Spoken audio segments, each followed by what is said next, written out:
بسم اللہ الرحمن الرحیم۔ السلام علیکم۔ میری آپ سبھی سے التجا ہے کہ ایک مرتبہ درود ابراہیمی پڑھ لیجیے گا۔ بسم اللہ الرحمن الرحیم۔ اللہم صلی علی محمد وعلی آل محمد کما صلیت علی ابراہیم وعلی آل ابراہیم انک حمید مجید۔ اللہم بارک علی محمد وعلی آل محمد کما بارکت علی ابراہیم وعلی آل ابراہیم انک حمید مجید۔ بسم اللہ الرحمن الرحیم۔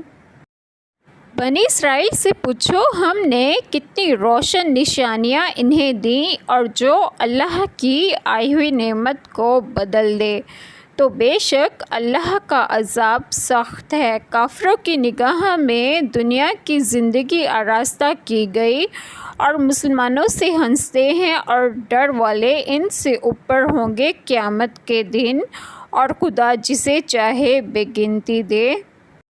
بسم اللہ الرحمن الرحیم۔ آج جو بات میں آپ لوگوں سے ڈسکس کروں گی وہ یہ ہے کہ ان کے انبیاء کے معجزات کو ان کے صدق نبوت کی دلیل بنایا، ان کے ارشاد اور ان کی کتابوں کو دین اسلام کی حقانیت کا شاہد کیا۔ اللہ تعالیٰ کی نعمت سے آیات الہیہ مراد ہیں جو سبب رشد و ہدایت ہیں، اور ان کی بدولت گمراہی سے نجات حاصل ہوتی ہے۔ انہی میں سے وہ آیات ہیں جن میں آپ صلی اللہ علیہ وآلہ وسلم کی نعت و صفت اور آپ صلی اللہ علیہ وآلہ وسلم کی نبوت و رسالت کا بیان ہے۔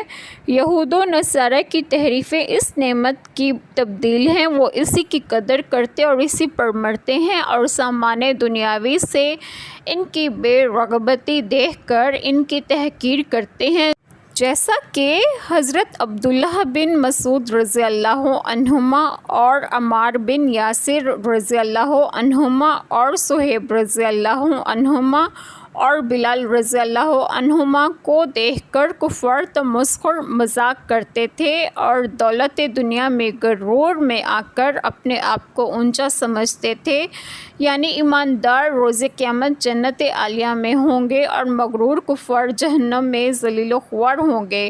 اللہ تعالی ہم سب کو ہدایت دیں اور ہمیں صراط مستقیم کی راہ پر گامزن کریں، اور آپ سب کو آپ کے گھروں میں خوش و خرم رکھیں اور صحت و تندرستگی بھی دیں۔ آمین۔ جزاک اللہ خیر۔